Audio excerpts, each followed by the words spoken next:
Day 2 for the Cuda. Back windows removed, windshields removed, inside door liners were removed, dashers removed, steering wheel was dropped out because we had to drop that down to take the dash out.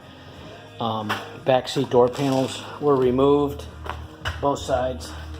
Everything is still pretty good in here except for the right side driver's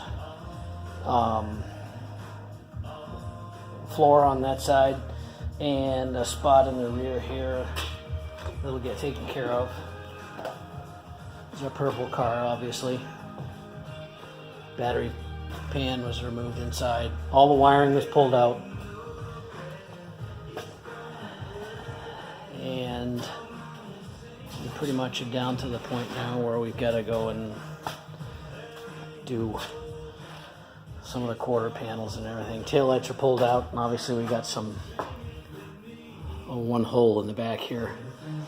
And fuel cell is going to go in here, right? Oh yeah, yep.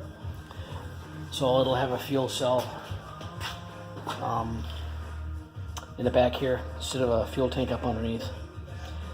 And that is going to about do it for, I guess we'll call it day 2 of Project Dirtfish. Stay tuned.